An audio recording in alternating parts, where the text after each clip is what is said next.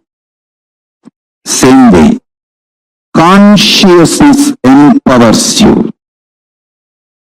When you are inspired, when you are excited, when you are initiated, when you start practicing power manifestation, the consciousness you experience empowers you, makes you respond completely differently in a very powerful way for the happenings of the outer world. The happenings of the outer world does not damage, dent, impact your inner space. You live as Kailasa, powerful. I tell you, empowering yourself with consciousness, powerful cognitions, consciousness-based powerful cognitions, and powers of Paramashiva is the best life.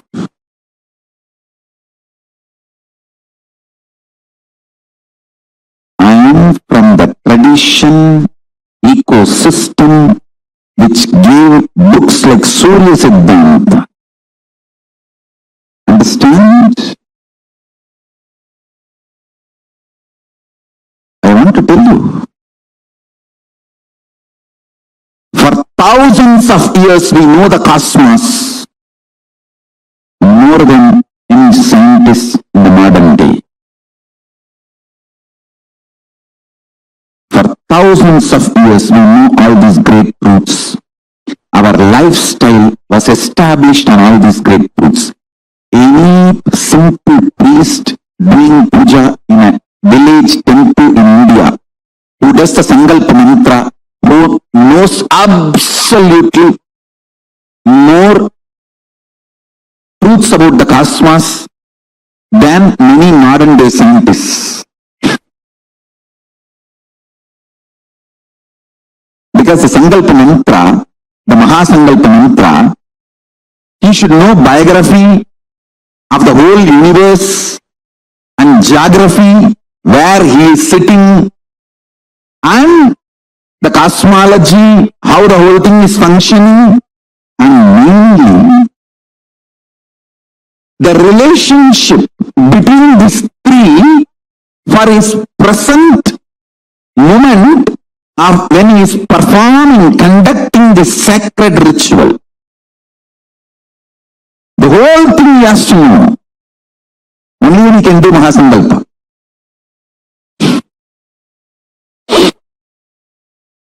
That is the beauty of this great tradition.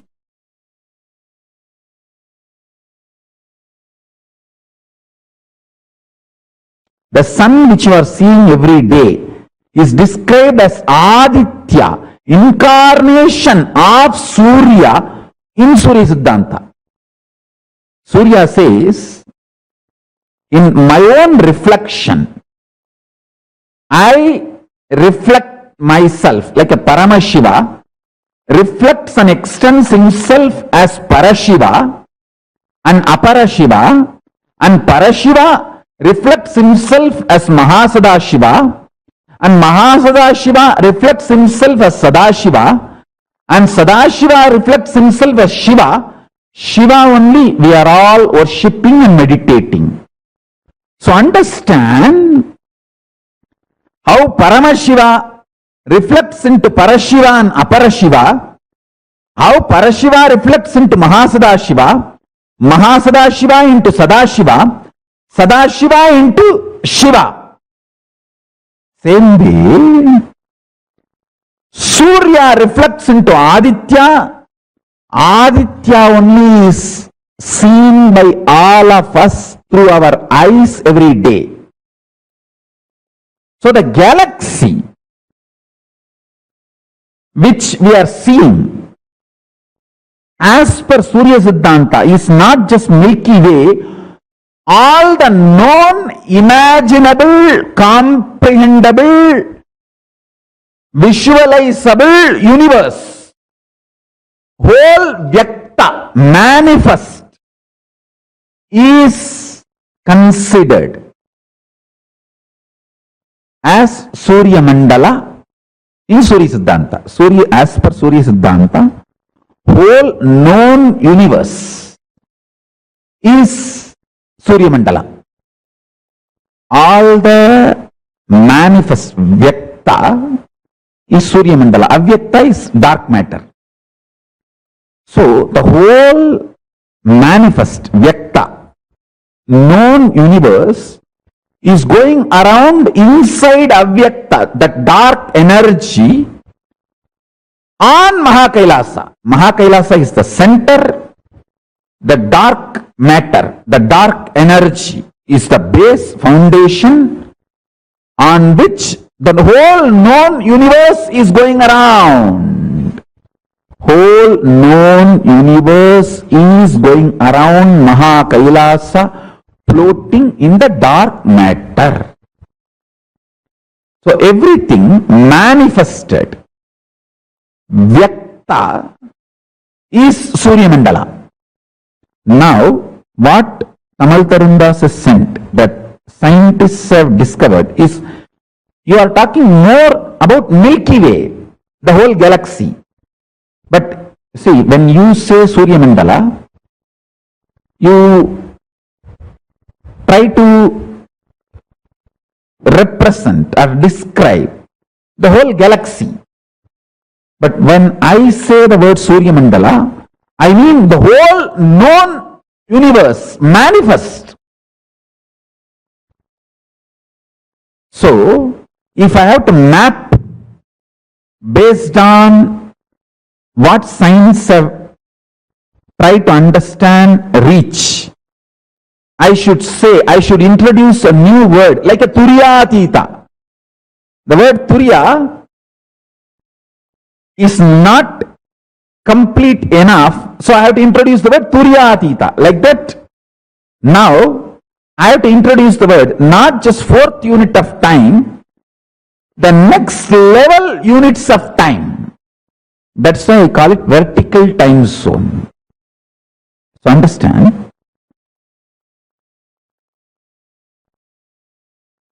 the very interesting statement I wanted to make now.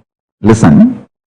Anything which exists goes round itself, can go round itself, its microcosmic existence, and it can go round its macrocosm.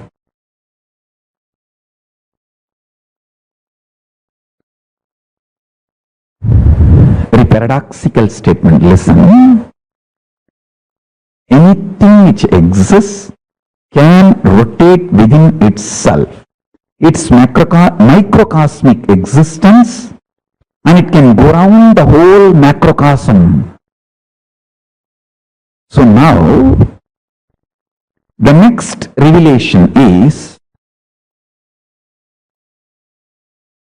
even Mahakailasa, Paramashiva, is going round himself, means he is doing Swapradakshina, and around him the whole universe is going around. Listen carefully. So, the next, it's not conclusion, it's revelation. Anything which can rotate within itself is the reflection of Paramashiva. If you can whirl and center your consciousness with this powerful cognition, this moment, you can connect with Paramashiva, who is center of the Mahakailasa. Listen. Paramashiva, who is center of the Mahakailasa, who is also going around within himself.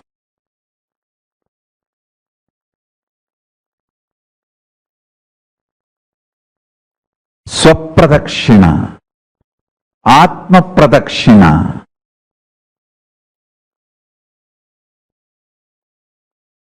Anything which is doing Atma Pradakshina, all its centers are one and the same. I am not saying connected to one and the same.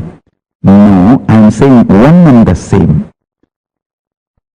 If you can will, what is inside your center is the center of this planet Earth, is the center of the Aditya, is the center of Surya. Aditya's ultimate version is the center of Paramashiva, Surya's ultimate version.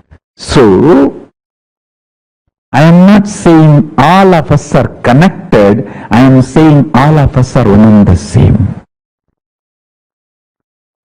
Anything which can rotate itself can rotate macrocosm. Anything which can rotate itself in microcosmic level, who can do Atma Pradakshina, can do Paramatma Pradakshina, can do if you can do microcosmic rotation, you can do macrocosmic rotation. So anything which does microcosmic rotation, Atma Pradakshina, Swapradakshina, is center of the cosmos, Mahakailasa, Paramashiva.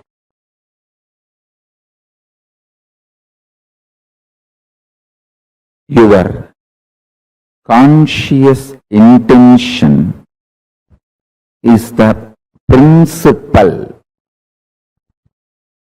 manifestation, primary expression, core concept called you. Understand? If you are a concept, core of you is your conscious intention.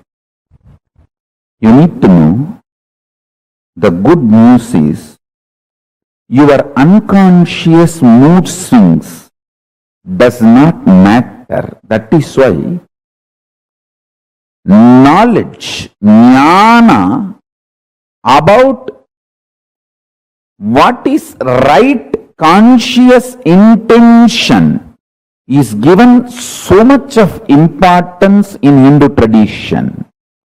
That is why in Hinduism, the ultimate is called Veda, not Divya. Listen. The word Veda means knowing, knowledge. Divya means sacred. Veda, knowledge is sacred.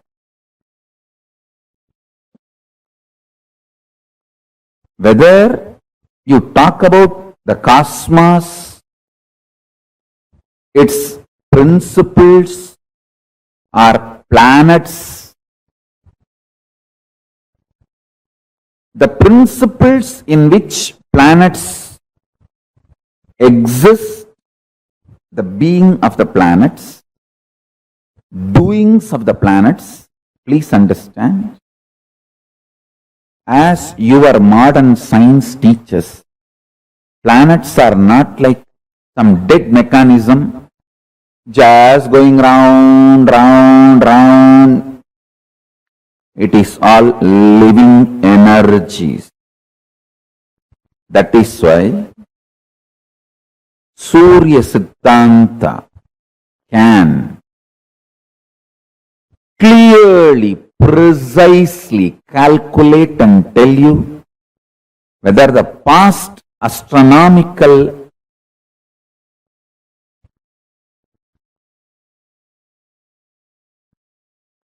incidents, miracles, mysteries happened, or the future which is going to happen, or even simple clerical predictions of the routine happenings like Amavasya, Purnima, eclipse, even those things, the precision with which they can calculate is extraordinary, because Surya Siddhanta recognizes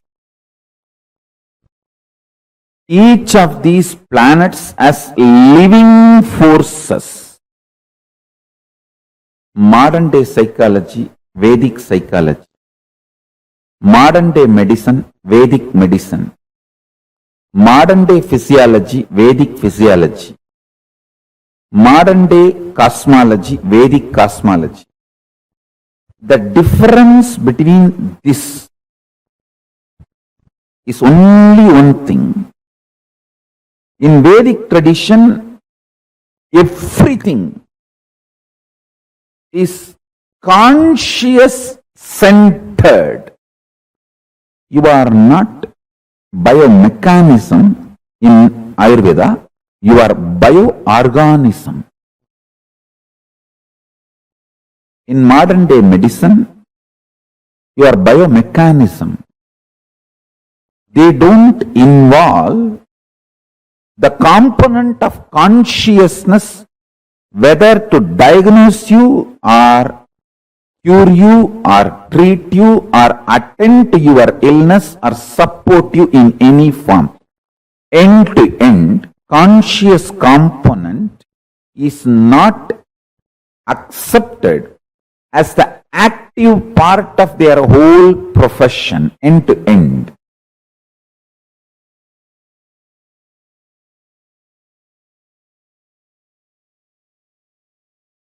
Let me narrate this incident, then you will understand.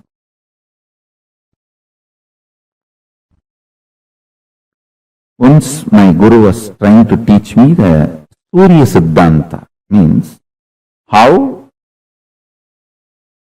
the Panchanga can be predicted and pinned down. He was trying to show how the sun is center and earth moves around the sun and moon is around the earth, and the whole structure, including the sun, moon, the whole thing is also moving.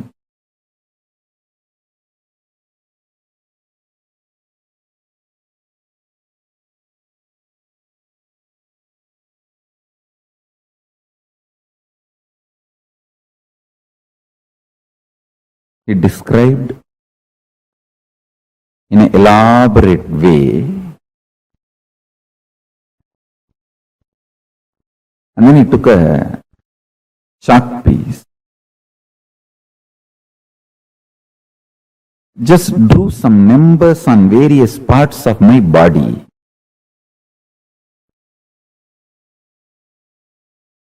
The numbers belong to each graha, is directly connected to our internal organs. Each graha influences one of our internal organ heavily. And he drew that numbers on my body, and he drew that same numbers on external, on the floor.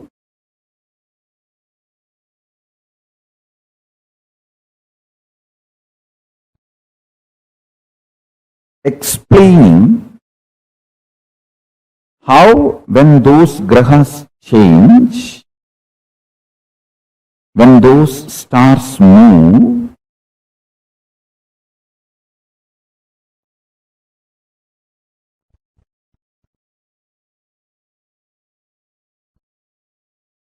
regular cosmic happenings like Amavasya, Purnima, how those things should be predicted are calculated. That is more like a calculation. It's not even prediction. But its influence on the humanity need to be predicted. Its influence on the individual's lives need to be predicted. My gurus were trying to map this whole science and explain this to me. I think almost the core fundamental structure of Jyotisha and Surya Siddhanta I am trying to explain.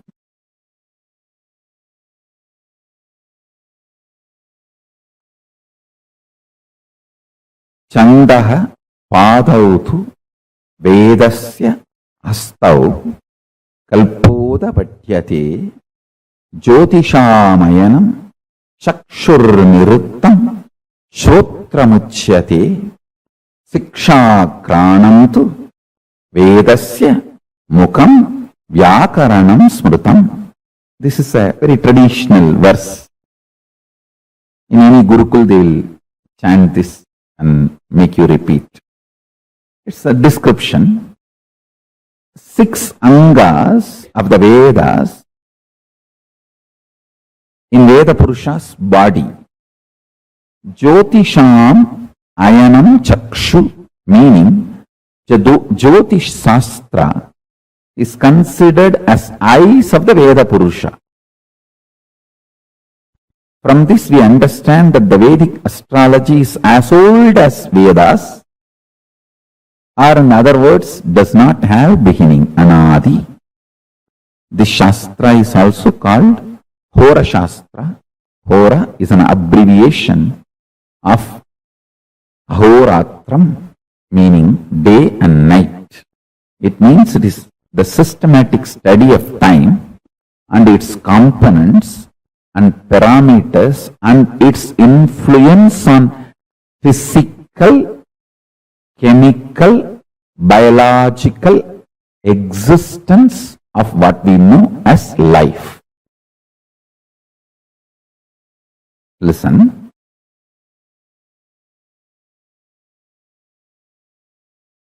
One very funny incident happened when he was teaching me. I was so intensely immersed in his teachings. He was showing me, hey, this is Surya. This influences your brain thinking system.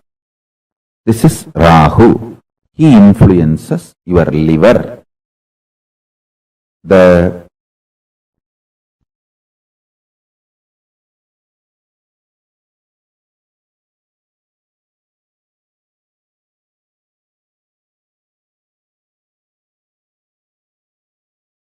actions liver performs physically, its influence on your thinking system,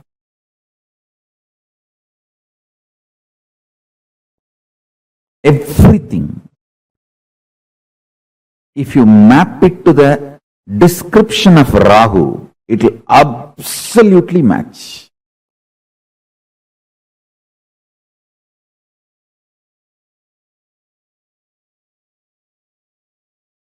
Guru, Brihaspati, is the decision-making mechanism which influences your will persistence, Agnya Chakra. Pituitary glands and its impact on your existence is directly Guru.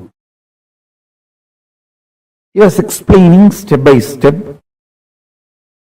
how each of these grahas and their members and how they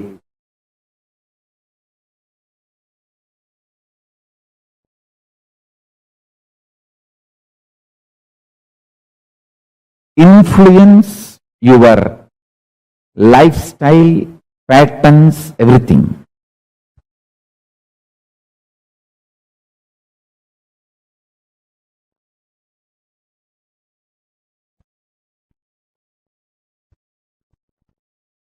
I'll repeat exact one line.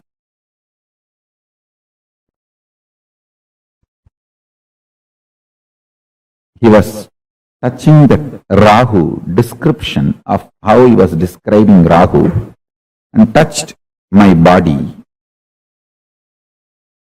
Infused that Rahu energy in my liver. I could see immediately so much happening inside me. I just vomited, literally, physically.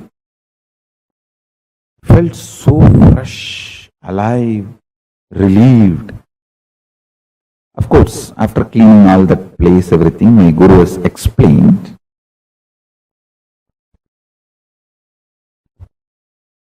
ஈரம் ஏற்பட்டா ஆயுள் நீளும் தம்பி.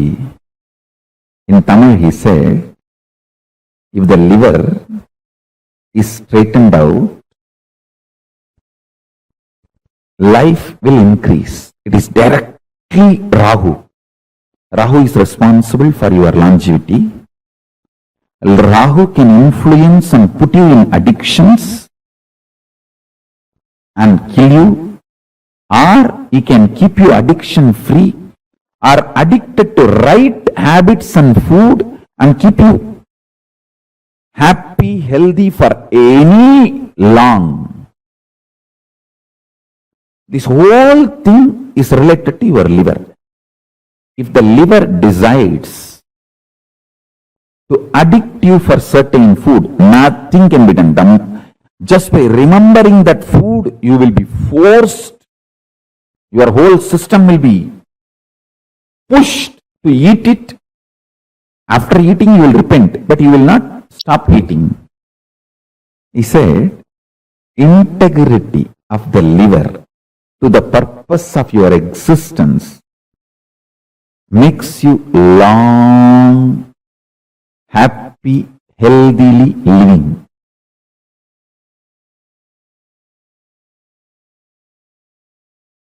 Because liver sends the signals about hunger and what kind of food you like, the taste, everything. The memories of the food and its taste flashing in your system and you being influenced to eat that same kind of food, timing, rhythm, everything is liver.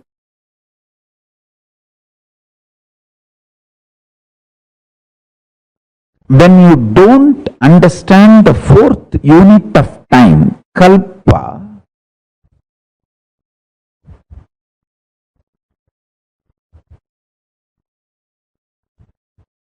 you start developing very narrow vision about time, life, about everything.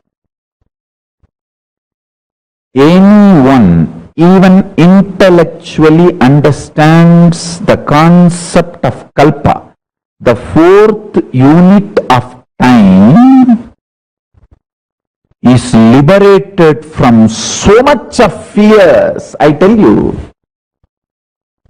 the permanence of existence, perception about life absolutely changes the moment you understand this fourth unit of time. I'm just revealing some of the super conscious principles. I want a long Vakyartha Sadas to happen in every level.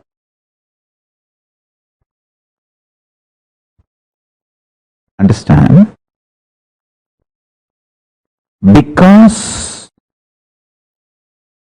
we are agitated, we don't think for a long time, because we don't think or try to understand the multiple units of time.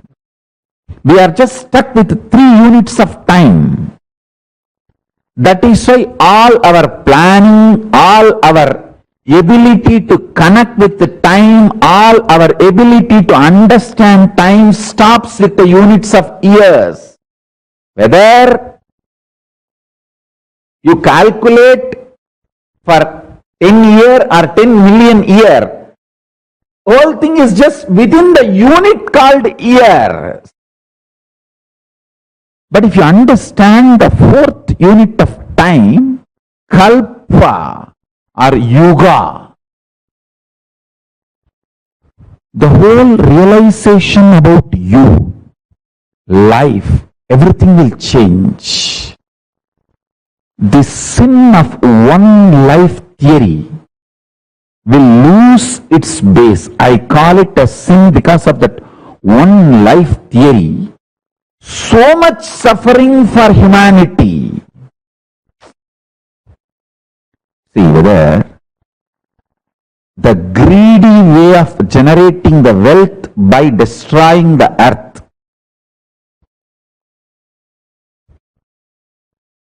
It's like you are going to attend a competition, bodybuilding competition tomorrow, just to get the award or the winner title. You take steroids and show the muscles which is not really built by hard work through steroids or drugs. You are ready even to die day after tomorrow after winning the title, but somehow you want to win the title. How? We need more gods for planet Earth, less human.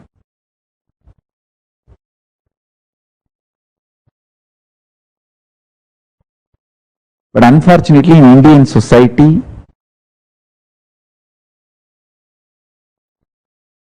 when you don't work, you only fall into tamas. Your body is trained.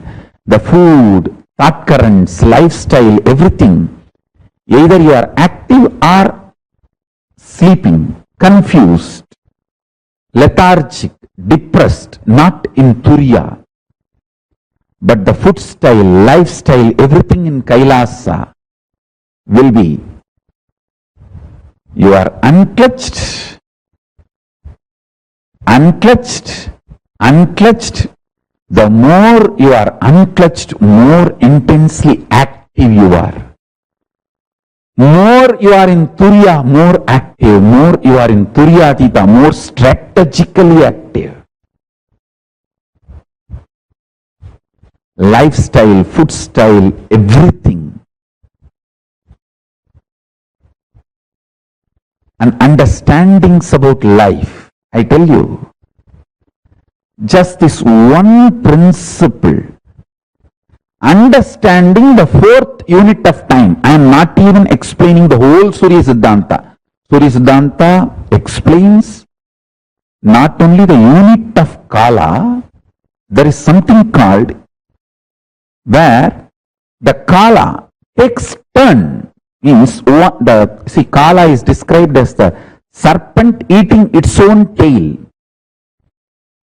Snake eating its own tail continuously. That eating, how it just pulls its tail and swallows, that is called happening, event. I'll give you a small understanding about these events of time. Like how I explained the units of time, listen to the event of time. Earth rotates itself. Moon not only goes round the earth, it also rotates itself. Earth moves, rotates itself, and goes round the sun. Same way, moon rotates itself and goes round the earth. And sun rotates itself and goes round the Mahakailasa. In this movements, listen carefully, the unit of time is dependent on the actions. Events of time is this self-rotation and going around another body, crisscrossing of that is event. For example,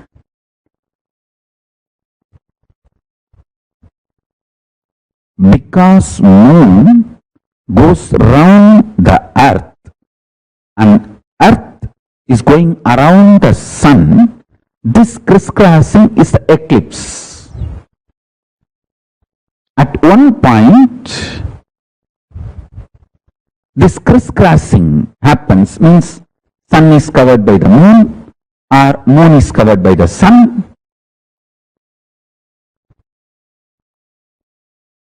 This crisscrossing, that is called events, eclipses. Same way,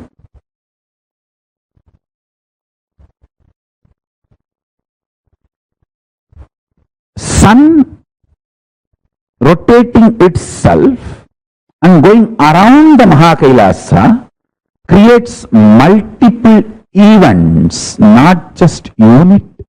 It creates multiple events. Units of time and events of time. In Surya Siddhanta, snake eating its own tail, every swallowing is considered as event. A full snake body eaten by itself is called unit. So for earth rotating itself, there's a unit and events. Moon rotating itself, there is unit and events. Moon going around the earth, there is unit and events. Earth going around the sun, there is unit and events. Sun going around the Mahakailasa, there is unit and events. Now, let us look at only the fourth unit of time. The fourth unit of time is cognized by the mind which lives in Nirvikalpa Samadhi. And even if all of you have not achieved a Nirvikalpa Samadhi, if you understand the principles from a person who lives in Nirvikalpa Samadhi and makes that as a lifestyle, you will enjoy all the benefits of the Nirvikalpa Samadhi. For example, Einstein's theory, all of us may not understand, but many benefits derived from that theory, we are all enjoying in our life because we decided to accept his theories. Same way, the fourth unit of time, this theory, all of you may not be able to grasp it, but if you decide to accept and enjoy, make this theory as a part of you, you will enjoy all the benefits of these truths, benefits of this theory. That is what I call living enlightenment. Till you realize personally, individually, as your own enlightenment, living it because your Guru has revealed it, making that as your vision, because your Guru has revealed it, is living enlightenment.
Nithyanandam. So beautifully, Swamiji actually revealed to us the entire secret of Surya Siddhanta, how it is not just what we are learning or understanding as per the planetary positions externally alone, but how they all are directly connected to our body itself. So, how was it for all of you to listen to these revelations? And from morning, I've been seeing so many messages from so many participants saying it was really extraordinary to listen to such amazing revelations from Swamiji. So, I request each one of you to take a few minutes and post what all are the understandings and clicks that you have had today. Please take a minute and post what did you understand from this session so far.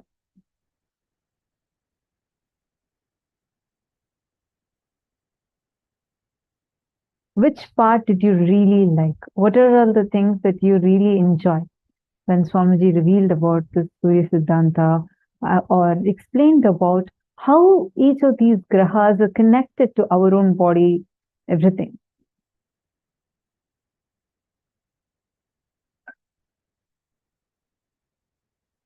Mind blowing.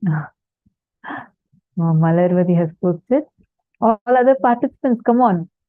Alexandra, the cognition which Guru had revealed to you about Surya Siddhanta, even intellectually grasped by you, is living enlightenment. So this Surya Siddhanta seems to be very powerful, absolutely. Just listening to these revelations, it's so powerful. It will give you so much of knowledge. Alexandra has asked, is the moon also rotating around himself? Why we don't see the backside of the moon? See, actually Swamiji has answered this question. Swamiji said, we only see one side of the moon because Paramashiva has actually fitted the moon on his jatas. What does that signify? Only one side of the moon you can see at any given point in time. You only see that one side of the moon. They say in science we learn about the tidal connection that is there, where the moon is rotating along with the earth with only the same phase of the moon showing, the rotating speed is the same, etc., etc. But as a Hindu, understand that it is because Paramashiva is having moon on his very jatas. That is why you see only one side of the moon. That itself is a huge proof for you that how whatever we are learning is of much deeper scientific, like something that you can't even perceive. It's beyond your perception or cognition.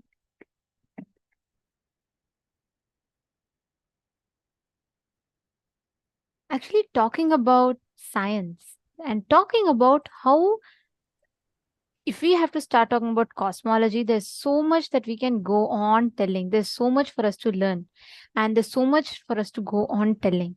Because from time immemorial, Hindus have been advanced. We knew the science. Even before world looked up, we already knew what is beyond the sky that we see. We have been advanced. And like many of you have posted, it is only that a living avatar who only he can unveil these extraordinary truths to us in the most profoundly simplified manner. Let me start with this. From morning till now, each of you have been listening to these various revelations and you've all been enjoying. Can you all tell me what is it that you have learned through this? From morning till now, understanding about grahas, understanding about cosmology, what is it that you clicked with? Madonna saying, it's over my head. I'm brand new to Vedic astrology. Okay. How about the others? I mean, Madonna, honestly, every one of us are brand new to this astrology which Swamiji is revealing to us. Even the most, let alone Vedic, even the most scientific astrology would have not tapped into this aspect of astrology. Like I said, always physics is seen something apart, like space, it's out there, not relevant to our lives. And there's one group that only is focused on the space, and there's another group that's only focused on us. But between the Brahmanda and Pindhanda, there's so much more for us to know. Only an avatar can reveal this, which is what Swamiji has revealed for us. Come on, all the others. What did you click with from morning till now? What is it that you have understood? Ma Malarvati Arulampalam is saying it was mind blowing. Okay, how about the others? When you listen to these revelations on cosmology, and how was it for you? Ma Mehnaz has put, I am amazed how this ancient civilization was exploring this multi universe concept. Beautiful, right? How about the others? Ma Yalipeng.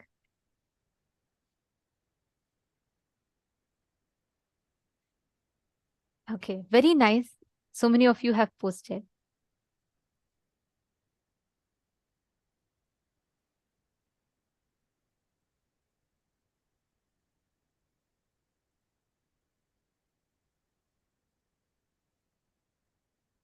Now, when was the last time that you looked at the sky?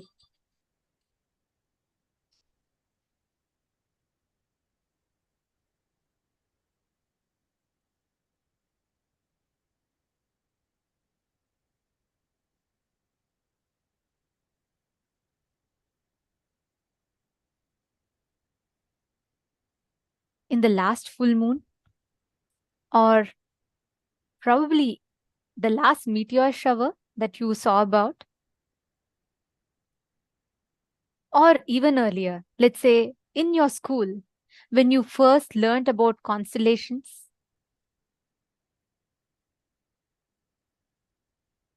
The vast expanse of stars, planets, novas, and space that you see up above is directly connected to you acing your job interview. These stars, novas that you see in the space, they hold the key to you acing a job interview, your happily ever after and ultimate bliss.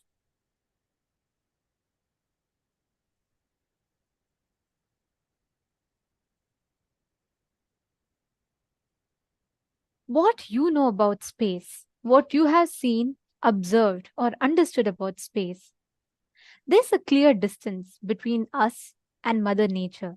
There's so much of difference that we don't even mostly relate to between us and the skies and the universe, because as per science, there's so much more to explore about the universe, which is partially true. There is so much to know about universe which is ever expanding. But what if I told you that the universe that you see above, the stars in the sky, the moon, the sun, the 9 planets, have always been an integral part of our life thousands of years before even you could imagine? Now let's start with a game. Okay. I request all of you, you can take a paper and pen. Try to draw a straight line from one end of your paper to the other. Please take a moment. Try to draw a straight line from one end of your paper to another. Let me know once you're done. Come on, all of you try. Pick up a piece of paper and pencil. Try. Okay, I see many of you are hurriedly getting your paper and pencil. You're all able to draw a straight line? Now, visualize this. Draw a straight line from your house to the end of your street. Try to visualize. Hard, slightly difficult. Okay, how about drawing a straight line from your city to your neighboring city? Visualize. Very difficult. Not able to visualize. I see many of you trying hard and squinting your eyes, trying to see, trying hard to visualize. Okay, getting harder, is it? Getting harder? Okay. Now, how about going back to a time where there were no Google Maps, no GPS, no clocks, no internet, no navigation tools, absolutely nothing. And in that time,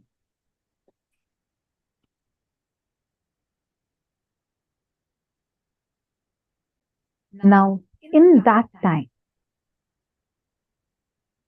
visualize drawing a straight line that is not just from one end of the paper to another, or from one city to another, not even from one state to another, but running a few kingdoms apart for almost 2,400 kilometers.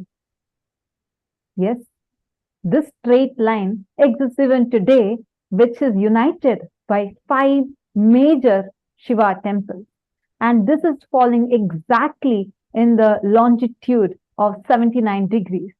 Mind blowing, right? This was built in a time where they did not have GPS.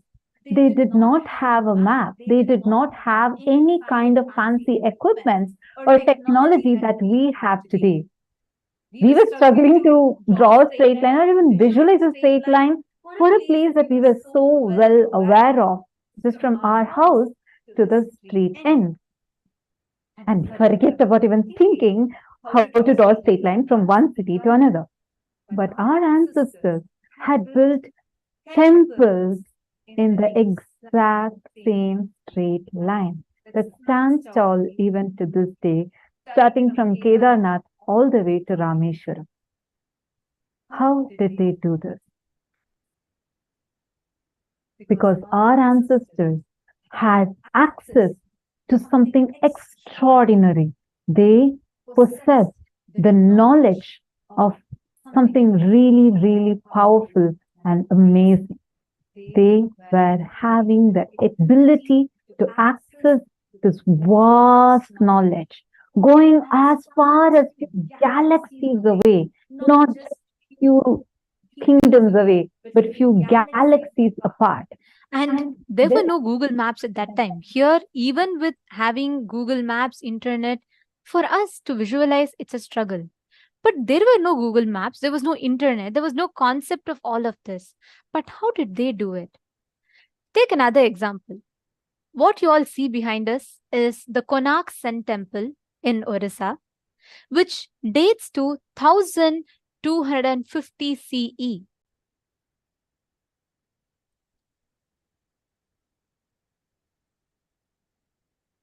And this temple is known for its 24 wheels, which has these 24 wheels, which are in reality the sundials. And do you know, these wheels work to this day, these sundials work to this day.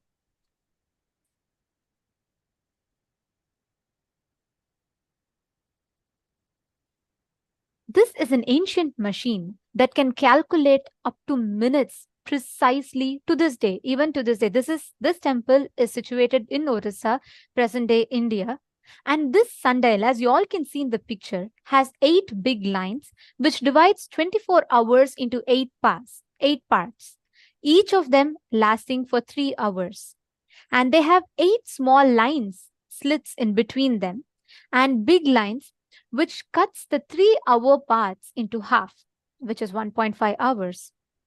And these small lines makes the 90-minute intervals with a big line followed by a small line, as you all can see in this picture. And what I am showing you is one small carving, one small wheel carving out of that huge temple. And there's a science hidden behind this, just a simple wheel that is there. Doesn't end here. Do you all see these small beads in the wheel?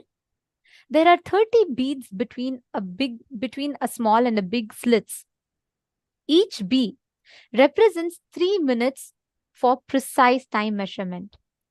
And this sundial, which was built centuries ago, works with the same precision to this date. Even today, if you go to the Konark Sun Temple and if you try calculating time without the need of modern machineries, without need of modern watches, phones, anything, you can calculate the time with the exact same precision up to 3 minutes precise.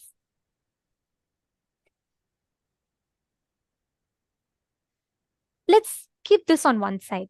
Next, talking about how we knew. There were no satellites. We are all having satellites today. We have NASA, we have ISRO, we have so many space agencies that travel up to the world to study how Earth looks. Let me take you back to 5,000 years ago.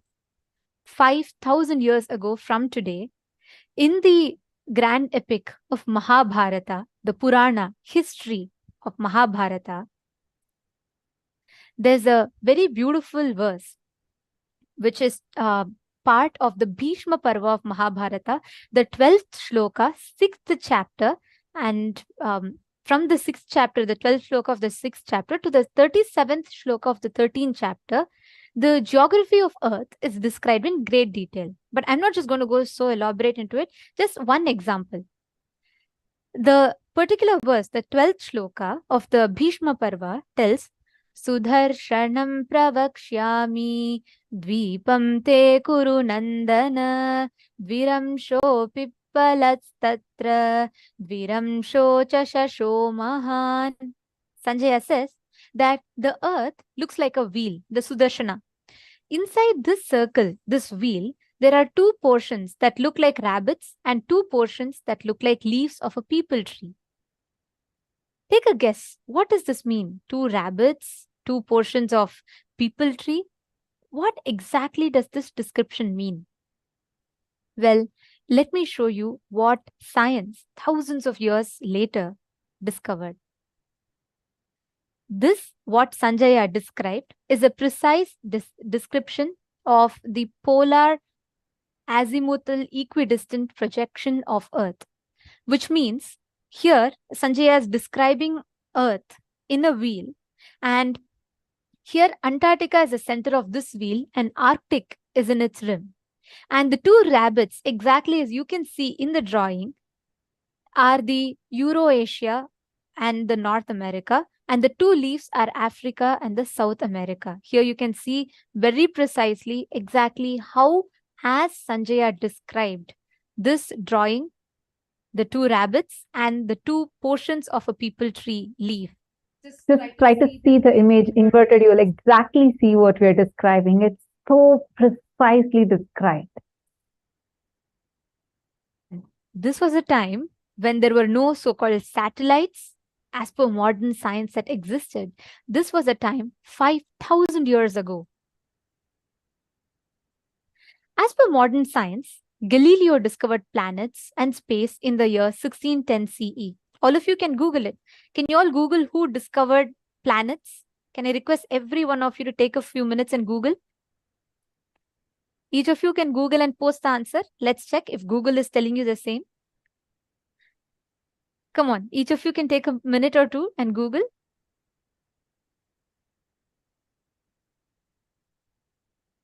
Google who discovered planets, and you all can post the answers in the chat.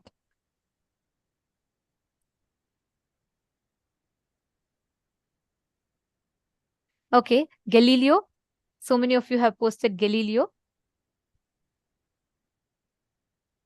All right, interesting. So Google tells Galileo in the year very recently, in 1610 CE, he discovered about planets and space in the sky. So he, as per modern science, it was Galileo who discovered that there's something beyond these planets and planetary things, that the sky that we see, there's something beyond that.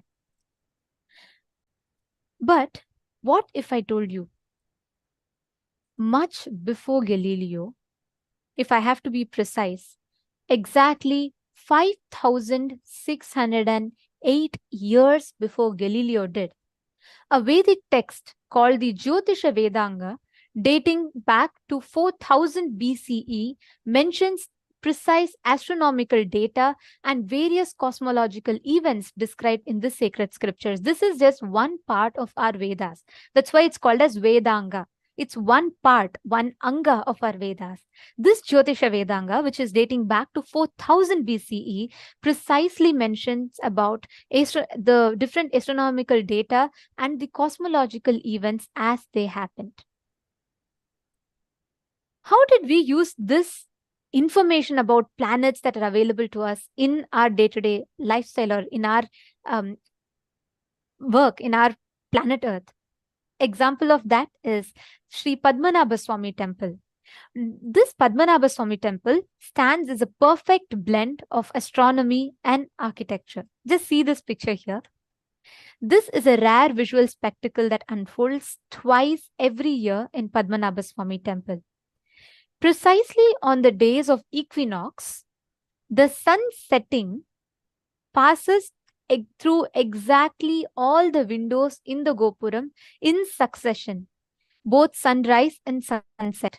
And this happens in precise 5-minute intervals between each. There's exactly 5 minutes intervals between each of them, and the sunrise to sunset on the days of equinoxes passes exactly through this. Well, what are your thoughts? Just learning so far. What do you feel? How advanced were our ancestors? And how do you feel that, we don't learn that it was the Hindus who had discovered this, and these are the phenomenal things that we knew. We don't have access to that information. How many of you are hearing these things for the very first time?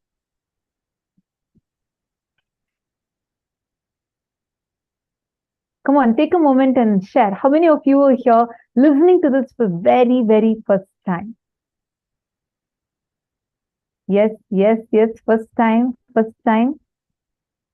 See for yourself, what an amazing thing has been hidden from us. This is my first time, me, okay. Wow, I see so many of, I think, various different Zoom rooms. So many of you have responded. Ma Susan has put this, history is taught by conquerors and the rest is covered up. Actually, the history is available to us even now. All these things are available.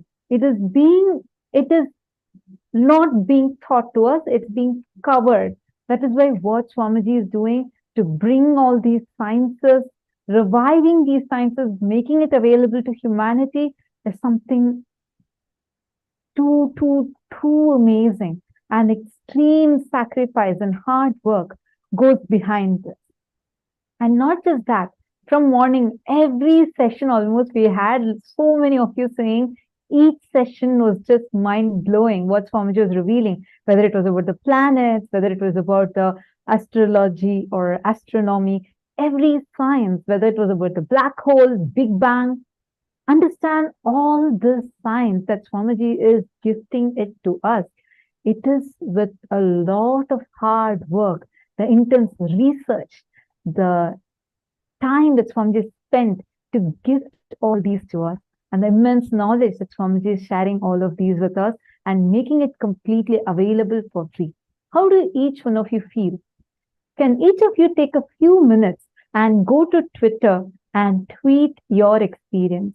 How you feel just being here today, receiving these amazing gifts from Swamiji, and where Swamiji is gifting to you the knowledge, the gifts from Sanatana Hindu Dharma, which otherwise is not available to us today.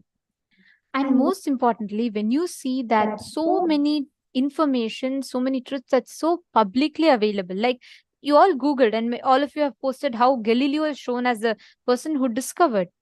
But 5,000 years before Galileo, our rishis, our scriptures very clearly described about the different astral bodies in space.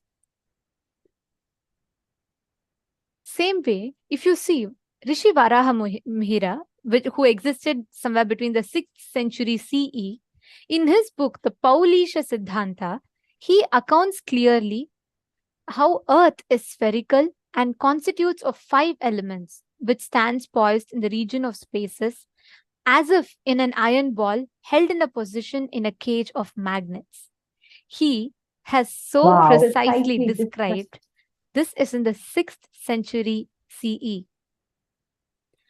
Similarly, Kamalakara, a Hindu astronomer and mathematician who lived in Varanasi in the 17th century AD, gave the first detailed account of causes of earthquake within Earth's crust.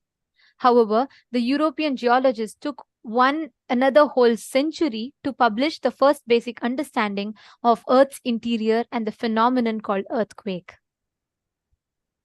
In every single step, we were advanced. For example, Aryabhatta.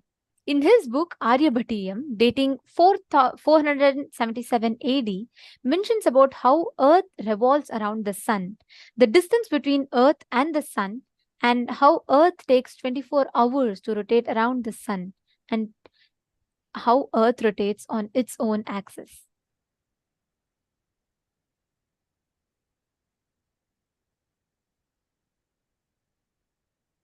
Today, science credits Sir Isaac Newton for the discovery of gravity, right? We all learnt in science about how gravity was discovered by Sir Isaac Newton. But 5,000 years before him, written in 1500 BCE, the Rig Veda explains the gravitational effect of solar system and how the solar system, the sun, keeps the earth stable through gravity. Here you all can see the precise words that describes gravity. Now, the darshan that we are going to be experiencing today is very, very strongly connected to all of these things that we are learning. It was only a few years before science concluded, the modern day science concluded that the universe came into existence after a huge big bang that had happened. But millions of years before this, when the event of Big Bang actually happened, it was recorded in our Arunachala Purana as the happening of Bhagavan Lingodbhava. And that is the very darshan we are going to be having today. Let us all take a few minutes. We're now going to be chanting the Dhyana Shloka of Bhagavan Lingodbhava Murti and preparing ourselves to enter into today's darshan. All the things that you've been learning since morning, everything that you've been learning, all those you will see how it will become a very powerful experience in you today during today's darshan.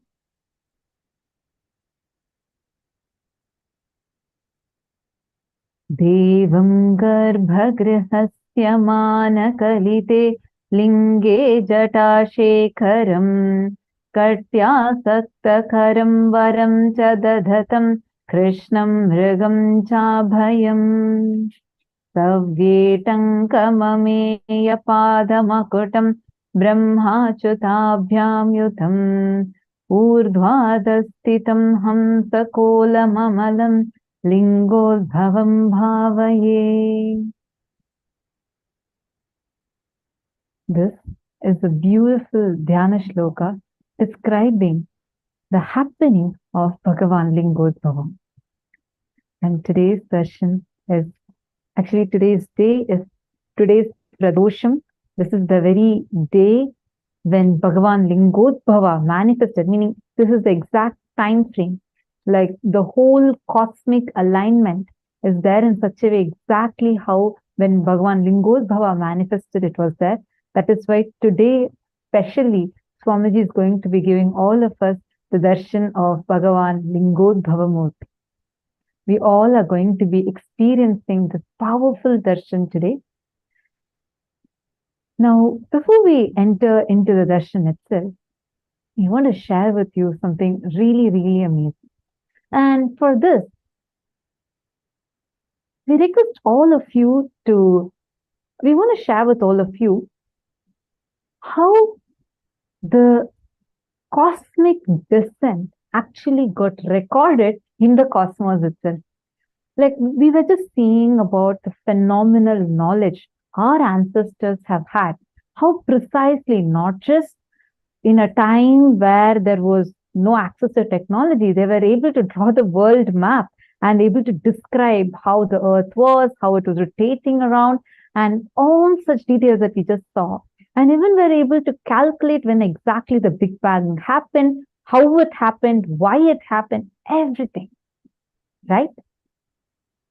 Like this, in Sanatana Hindu Dharma, we have a very clear methodology through which we can clearly calculate, identify the events that are happening, cosmic events that are happening, and study those cosmic events.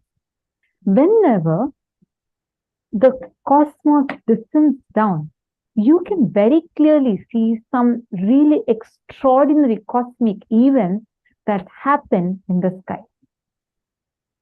So we had the science to study. It was not just that the macrocosm was irrelevant to our lives.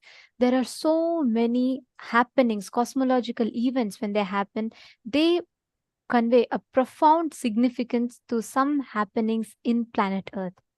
And Hinduism had mastered precisely on how to read these cosmological events. There are multiple times big bangs, black holes, the happenings of supernovas, all of these which signify events of profound importance in our planet Earth. And we are going to be taking you through one such event.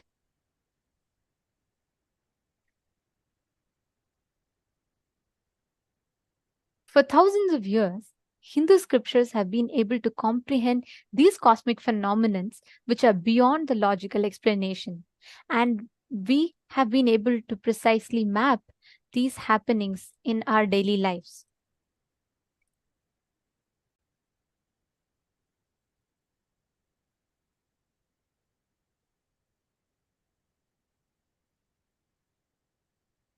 Documenting every single event, including the big bangs, the black holes, manifesting simultaneously, spontaneously, and synergetically.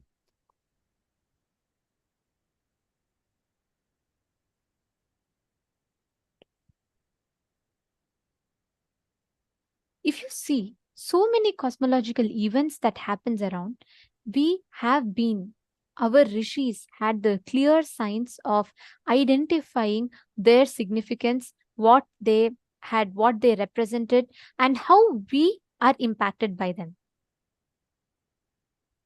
In the Skanda Mahapurana, Paramashiva very clearly reveals about how the linga is everything, and therefore the whole universe has originated from it.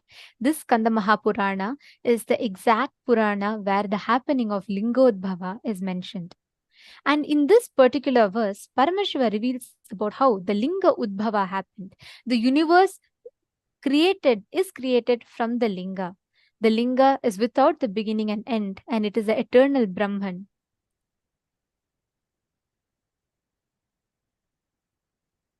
And this is clearly stated in multiple other scriptures, stating clearly how the Big Bang started from Paramashiva Linga and merges back into that Lingodbhava, that form of Paramashiva. We all can see that how science is coming to this conclusion about how the whole age of the universe, if you see the cycle of the universe, right, what science has lately discovered is exactly in the shape of a linga, which we have been worshipping since millions of years. According to the science, the universe was created out of a black hole, and suddenly a big bang emerged into creating this universe. And this is exactly what in our scriptures we call as the manifestation of Lingodbhava, the avyakta, manifesting into vyakta, the manifest.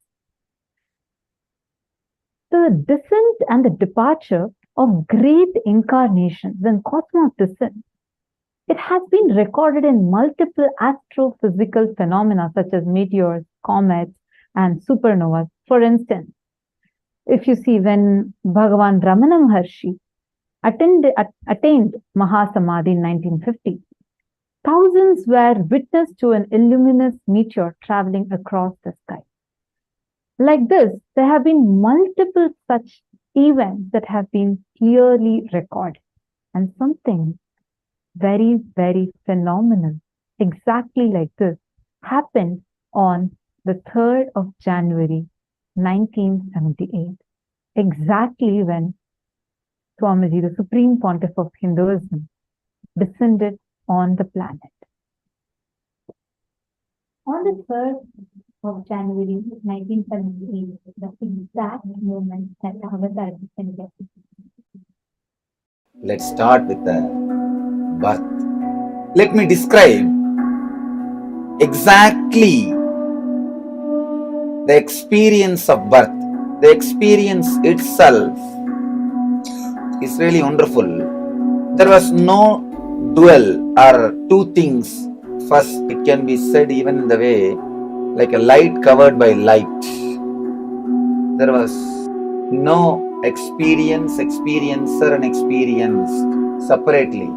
There was only one consciousness which is intelligent, which is alive and which is enjoying itself. First, it was just the Satchidananda, nothing else. I was conscious, I was alive, and I know I was alive, and I was just enjoying that I am alive. I exist. Suddenly, in a very vague way, one small light, please understand I am explaining frame by frame what happened during my birth. The first frame was a light in somewhere around South India, Southern India. But I do not know at that moment it was Arunachala or something like that. Just somewhere around Southern India. That was the first slide, first scene. The next scene, like a star, shooting star, I was just pulled by that light. The third scene in my consciousness was the Arunachala. By now, I know I have already taken the body.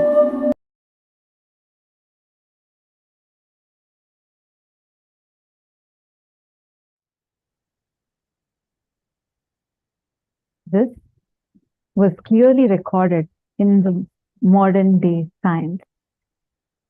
Exactly when Swamiji had descended, like exactly how Swamiji described, in the night sky appeared a supernova in the constellation of Aquila approximately at 12:50 a.m. IST. And this was one of the brightest supernovas ever. And this was the exact auspicious time when the Supreme Pontiff of Hinduism had descended on the planet. Jan 3rd, 1978. Until now, this has been the brightest supernova ever recorded. There's a lot more to share, but it's already time for all of us to enter into the most awaited segment of our day. It is all into experiencing the Bhava Samadhi Darshan of Bhagavan Lingodbhava through the Nijavatar of Paramashivoham himself. Please sit with your head, neck and spine in a straight line. Close your eyes and chant the Mahavakya. Paramashivoham.